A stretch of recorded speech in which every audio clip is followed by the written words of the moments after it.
Hello दोस्तों, welcome back to my YouTube channel Quick Pharma. तो कैसे हैं आप लोग? आई होप आप लोग बहुत ही अच्छे होंगे। तो आज की वीडियो में हम पढ़ने वाले अपने टॉपिक एस्ट्रिंजेंट्स के बारे में। तो जैसे कि आप लोग को पता है कि हमारा सब्जेक्ट चल रहा था pharmaceutical inorganic chemistry B pharmacy first semester, उसमें हमारी यूनिट 4 चल रही थी और ये हमारे यूनिट 4 का लास्ट पार्ट है एस्ट्रिंजेंट्स। तो आज की वीडियो में हमारी इसी टॉपिक के साथ जो हमारी यूनिट 4 होगी वो हमारी एकदम से कंप्लीट हो जाएगी।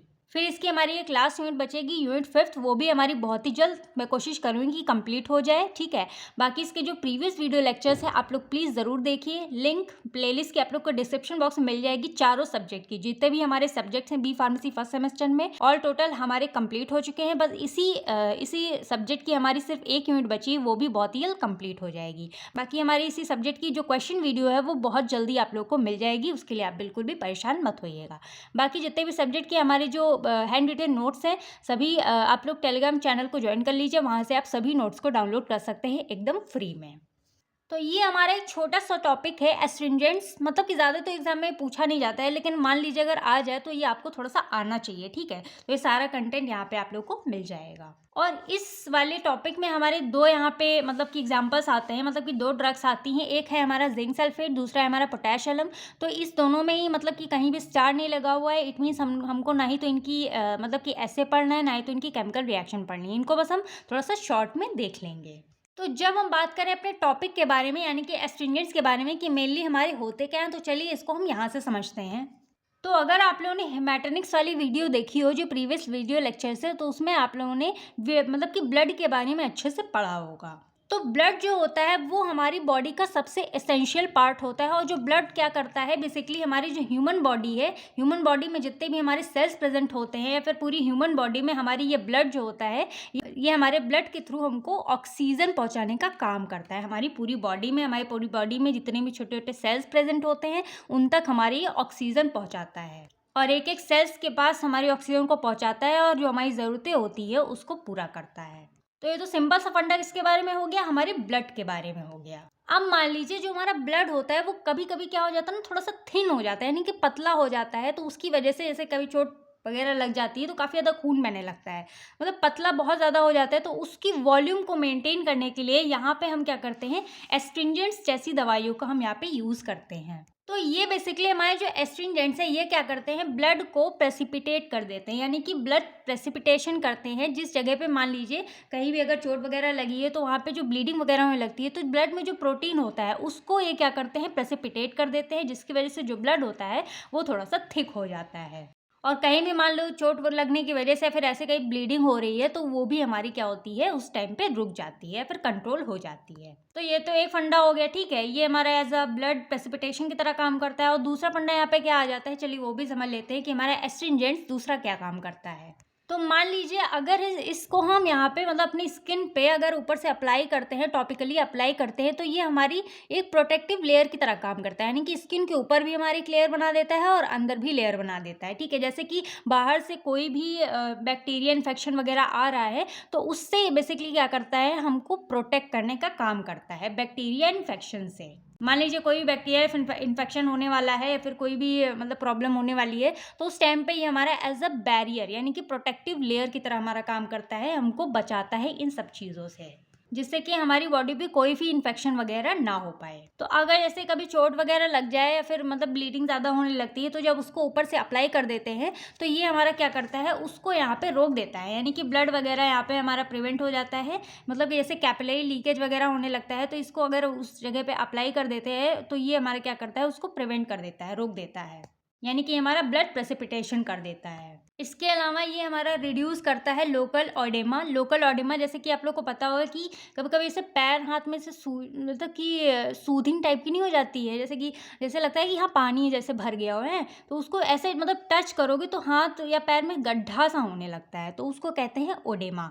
एंड ये रिड्यूस करता है एक्सीडेशन को, इन्फ्लामेशन एंड म्यूकस सिक्रीशन को। तो जैसे कहीं भी अगर ओडेमा वगैरह स्किन के अंदर हो रहा है, ऐसे मवाद वगैरह बन रही है या फिर इन्फेक्शन हो रहा है, तो उस जगह पे जब हम एस्ट्रिंजेंट्स को अप्लाई कर देते हैं तो ये उसको रिड्यूस कर देता है।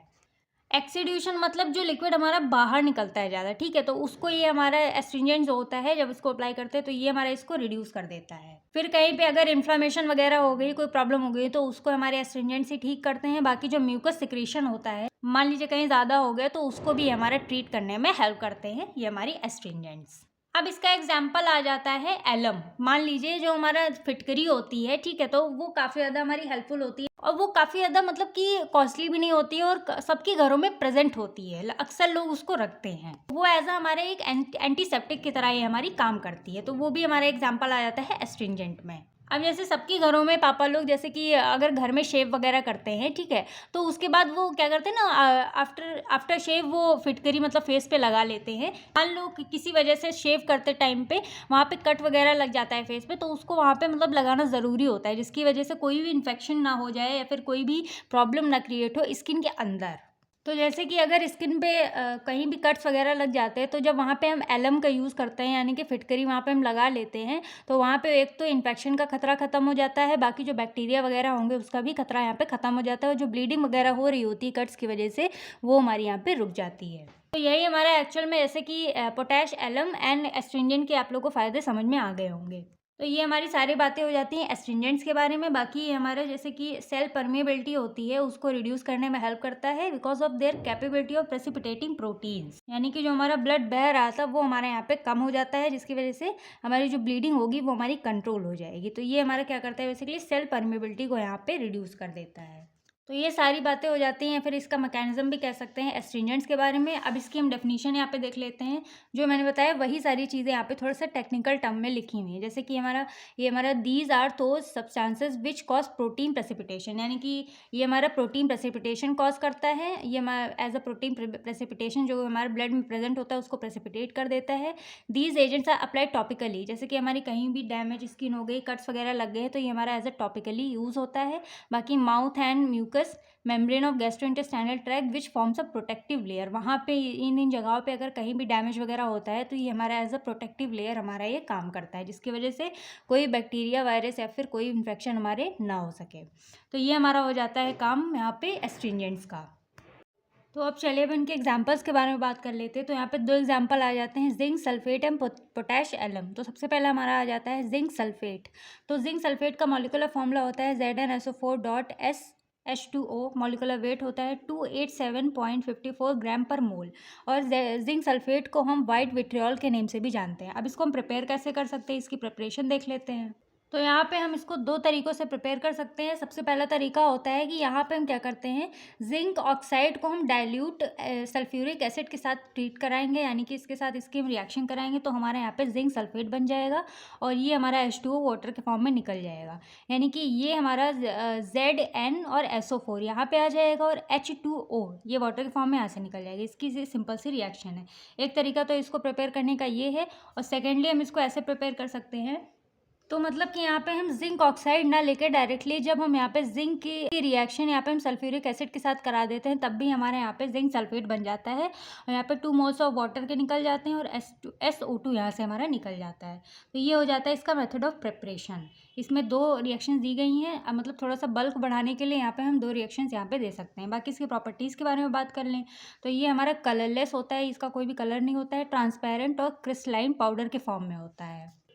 बाकी हमारा ओडरलेस होता है, इसकी कोई भी ओडर नहीं होती है, एंड मेटालिक टेस्ट होता है, मतलब कि थोड़ा सा जैसे मेटालिक टाइप का टेस्ट होता है, जो मेटल होता है उस टाइप का।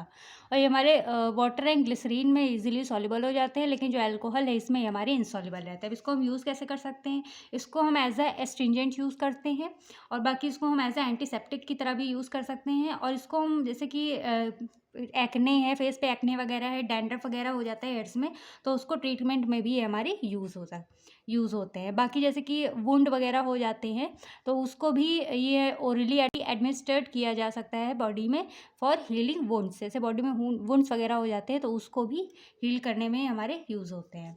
फिर सेकेंड एग्जाम्पल हमारा आ जाता है पोटैश एलम। तो यहाँ पे जो पोटैश एलम है इसी को हम हिंदी में फिटकरी बोलते हैं। तो इसको हम पोटेशियम एल्युमिनियम सल्फेट के नेम से भी जानते हैं। इसका मॉलिक्यूलर फॉर्मूला होता है KAl एंड SO4 का 2.12H2O एंड मॉलिक्यूलर वेट होता है 474.4 ग्राम पर मोल। अब इसकी प्रिपरेशन देख लेते हैं कि इसको हम प्रिपेयर कैसे कर सकते हैं। तो पहला मेथड यहाँ पे आ जाता है हमारा। इसमें सिर्फ एक ही मेथड दिया गया है क्योंकि मतलब कि ज़रूरी नहीं कि ज़्यादा एग्जाम में पूछा जाए, तो उसी हिसाब से इसमें मतलब कि कंटेंट दिया गया है। तो इसको हम ऐसे प्रिपेयर कर सकते हैं। तो यहाँ पे हम ले लेते हैं concentration solution of potassium sulphate, और यहाँ पे हम इसको मिला देते हैं hot solution of aluminium sulphate के साथ में विथ 24 मोल्स ऑफ वाटर। तो यहाँ पे जब ये आपस में मिल जाते हैं, रिएक्शन करते हैं, तो यहाँ पे हमारा पोटैश एलम बन जाता है, और ये हमारा मतलब 12 वाटर मोल्स के साथ में हमारा पोटैश एलम हमको यहाँ पे मिल जाता है 2Kl एंड SO4 का ट्वाइस एंड .12H2O। ये हमारा पोटैश एलम का फॉर्मूला होता है। तो ये इसकी हो जाती है प्रिपरेशन।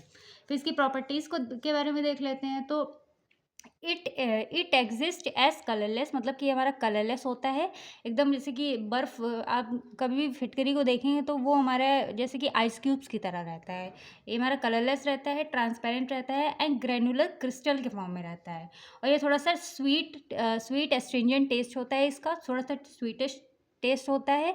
बाकी हमारा वाटर में सॉल्युबल होता है एंड अल्कोहल में इनसॉल्युबल होता है। अब इसकी मेडिसिनल यूजेस के बारे में देख लेते हैं। तो ये हमारा एज अ टॉपिकली एस्ट्रिंजेंट की तरह यूज़ करते हैं, एज अ एंटीसेप्टिक भी यूज़ होता है, और इसको हम फार्मास्यूटिकल एड्स की तरह भी हम इसको यूज़ कर सकते हैं।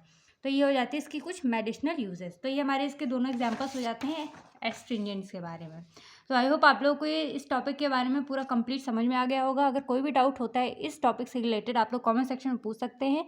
बाकी आज की जो हमारी pharmaceutical inorganic chemistry B pharmacy first semester की जो यूनिट 4 है, आज हमारी कंप्लीट हो जाती है। इसकी जो लास्ट यूनिट है उसके भी वीडियो लेक्चर्स आप लोग को बहुत ही जल्द मिल जाएंगे। बाकी इसके जो नोट्स वगैरह होंगे आप लोग को टेलीग्राम चैनल पर मिल जाएंगे, फ्रीली बाहर से आप लोग डाउनलोड कर सकते हैं। तब तक के लिए do like, share, comment and subscribe to my YouTube channel Quick pharma.